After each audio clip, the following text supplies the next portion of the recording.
Ang narinig ko rin kayo na sa ibang istasyon, Nelson, bukod kay Gutesa, ginamit din na ata yung statement ni Saldico, yung mga video messages. Parang hindi na bagit eh.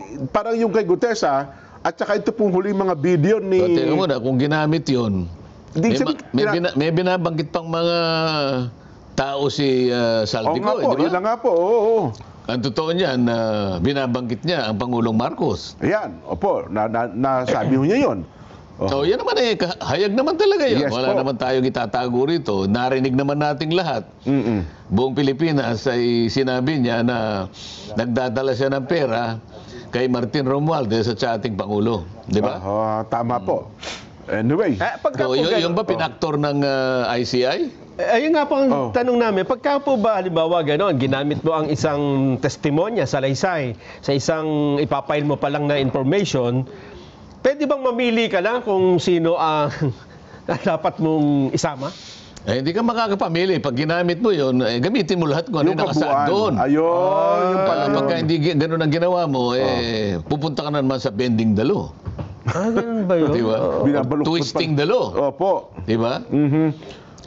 Pero ang tanong, Jensen, halimbawa, ang sabi nyo, nabanggit nga yung pangalan ng Pangulo, pagka isinama nila yun sa papailan nila sa ombudsman, baka naman sabihin, hindi na namin sinama kasi ang presidente may immunity from suit. So hindi yan ang tamang forum. Dapat yan sa impeachment. Theoretically kasi, ang pinag-uusapan natin, kung ginamit nila yung statement ni Gutesa, maliwanag naman na binanggit niya si Saldico at saka si Martin Romualdez. Ngayon, kung totoo na ginamit naman din yung pahayag sa maraming installments, pahayag ni Saldico, si Saldico, binanggit naman niya si Martin Romualdez at binanggit din niya ang Pangulo.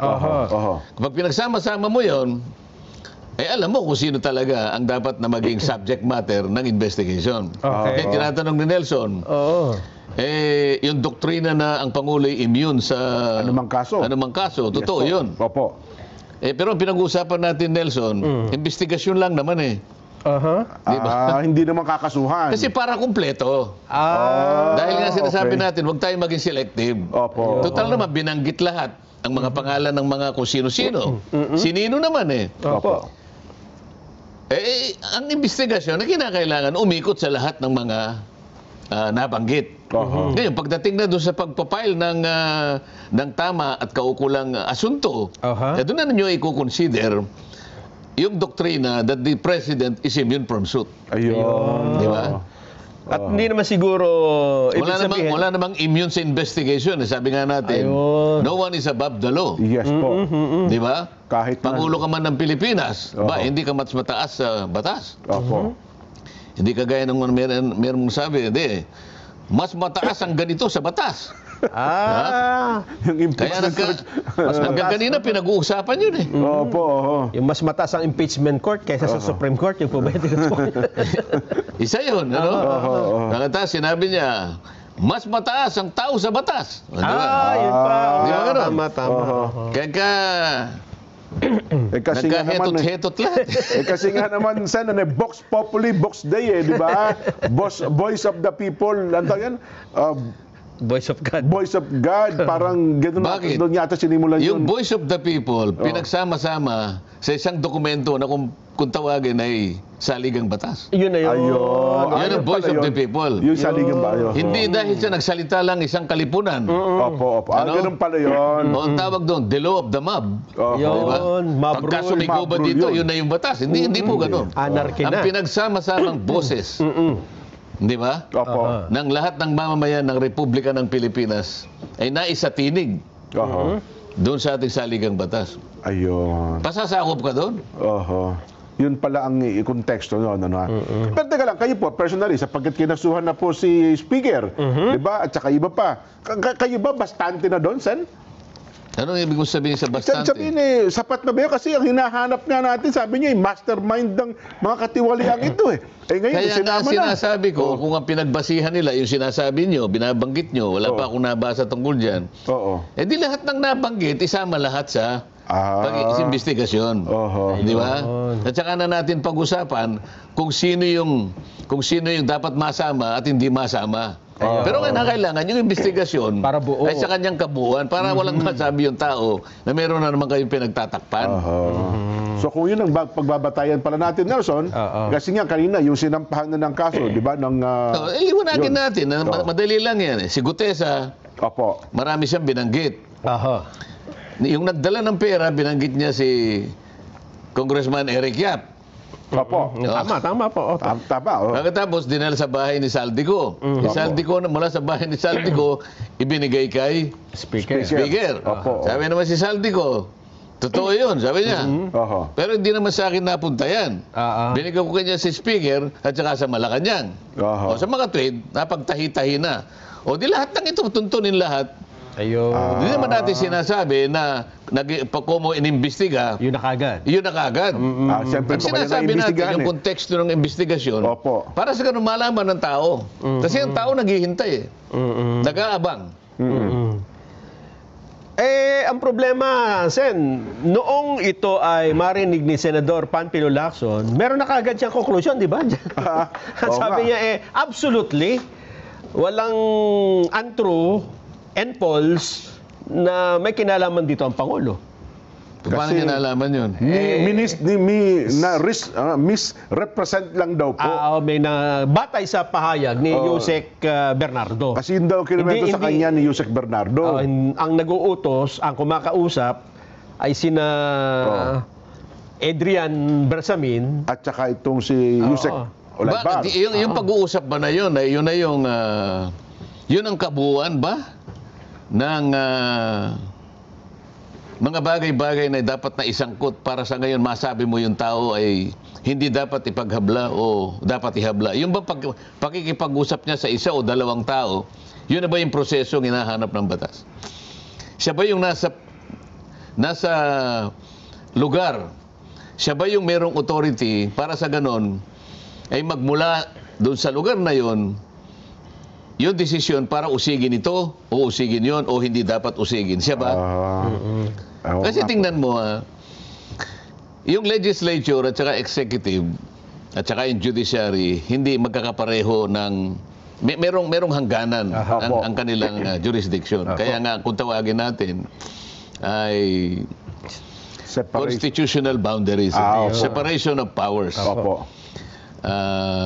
Kailangan talagang manatili yun eh.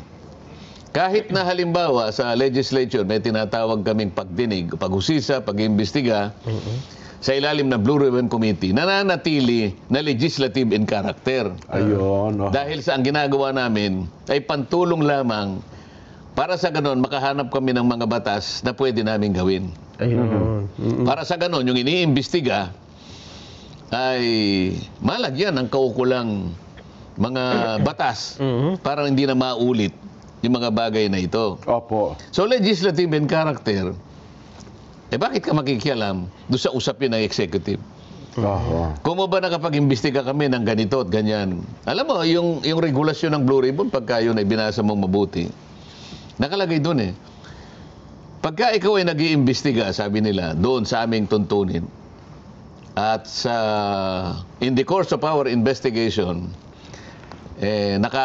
nakahalungkat kami ng mga krimen o irregularities.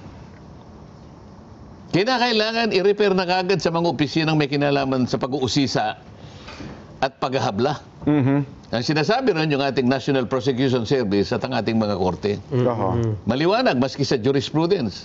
Sinabi, Senate versus Neri. Ang katungkulan, sabi niya, ng legislatura ay gumawa at maglatag ng batas. Kailanman ay hindi ninyo tungkulin ang mag-usisa ng krimen. At hindi kayo pwedeng mag-prosecute at hindi kayo pwedeng mag-adjudicate. Ngayon, kung sinabi nga ni Senador Lacson yun, nasa sa kanya yun. Kaya ang tanong ko, dahil ba meron siyang nakausap? At talagang maghahabla ay yung ating national prosecution. Kung halimbawa, DOJ, merong yan eh, may pagkakahati yan eh. Yung mga low-ranking officials of government, DOJ yan. Okay po. Merong salary grade yan eh. Opo. Halimbawa, salary grade 65 and below. Halimbawa. Opo. Hindi ko kabisa sa ulado yun eh. Opo. Umari 65, umari. DOJ. Okay. 67 pataas, halimbawa. Opo. Ito yung ombudsman. Ayun. Yun naman. O ngayon, ipaghahabla pa lang. Oho. Pinag-uusapan pa lang natin ang mga mekanismo na kanilang iniisip para ihabla kung sino yung dapat ihabla base sa mga testamento na kanilang pinagbasihan. Opo. Pinag-usapan na natin ngayon. O mag-iimbestiga pa lang eh. Ayun. O bakit inunahan mo na ano sabi? Absolutely. Absolutely untrue and false. O baka tayo, baka ako mailigaw na naman. Hindi natin sinasabing may kasalanan ito o may kasalanan. Pero pakaiwasan natin na magbigay ng sariling opinion na para bagang alam na natin ang pangyayari. Oho. Kaya tayo minsan napupunta kung saan-saan eh. Kasi nga naman yun daw ang another supplemental affidavit, di ba? Panibagong pag hindi mo opo. kabisado at hindi pa naman talaga yun ang nangyari kasi uusisahin, iimbestigahan, sabi ko nga sa'yo, DOJ o kaya ombudsman, pagkasapat na ang kanilang mga pag-aanalisa, pag-aaral, pag-iimbestiga, sila lamang ang pwedeng magpasya na maghahabla pa eh. Opo. Hindi pa rin sila ang pwedeng magbigay ng opinion kung sino may kasalanan eh. Sila pa rin magkakaso. Kasi sabi nga natin, yung quantum of evidence, di ba? Yes po. Sapat lamang hahanapin nilang ebidensya para lang sila makapag-file ng kaukulang asunto. Ang korte, sa mga darating na panahon, sila lang ang magsasabi, itong may kasalanan, ito, at saka ito, at saka ito. Tama. Wala pa tayo nun eh. Wala pa po. Paano ngayon ang sasabihin mo na absolutely false and true? False and untrue. Untrue. And false. Sa Biblia may nakasulat eh. Kapag yung bulag, inakay ng kapwa bulag. Saan mapupunta, Nelson? Sa bangin. Sa kanal mo yun. Ayaw natin yung gano'n. Ang palagi nating tuntunin o panuntunan, i-guide natin ang ating mga kababayan sa pagitan ng mga tuntunin, mga batas na umiiral. Opo. Para sa gano'n, lahat makaiwas dun sa pagkakamali. Pag nailigaw mo sa daan, isipin mo imbes na pupuntahan niya malapit lang. Opo. Akalain mong naligaw yung tao, nagkagasta-gasta, napagod. Yun ang ayaw natin. Yun ang physical lamang na destinasyon ang pinag-uusapan natin. Paano yung kaalaman? Paano kung yung katwiran na ipihit mong gano'n? Nailisya mong gano'n? Ang daming mamamali doon. Ang daming masasaktan doon. Ang daming maapektuhan doon. Pero ako naman, Sen, ang personal ko lang, at least, Nelson, di ba? Nagsimula ng masampahan sila ng kaso para bumulong na yung sinisigaw nating accountability at saka hustisya. Kaya nga, kung nasampahan nga sila, pabayaan natin gumulong yun. Ayun, Paano natin, ang mag-uungkat dyan, ang maglilitaw ng katwiran at katotohanan dyan, yun nga, yung taga-usig. Opo. At later on, yung korte. Yung sinasabi nating panliligaw halimbawa, panlilinlang. Tingnan mo na lang yung notaryo na yan. Pinag-usapan sa matagal na panahon, ipilit na inililihis para sa ganoon malimutan mo na pinag-uusapan ay yung kinurakot na pera kung saan napunta. Napunta tayo, ang atensyon natin sa notaryo. Ipakita, ganito yan nagkaroon ng pagkakataon nagkaroon ng pagkakataon na mausisa natin yan. Tinanong ko kasi budget ng judiciary Opo, napanood ko yan, Sen. So tinanong ko na, hindi ba ako pangkaraniwan naman pag nagpapanotaryo ka, lalo na yung mga notaryong dikit-dikit sa mga lugar ng mga city hall na yan. Opo. Meron ba isa sa inyo nga ako na may nagkusa na tinanong doon sa nagnotaryo sa kanya, "Sir, pasensya ka na." Opo. Ikaw ba talagang pumirma nito? Pwede bang pumirma ka uli para makita ko lang na ikaw pumipirma nito? Opo. Wala nga ganun eh. Ngayon, pinasuri ko ngayon.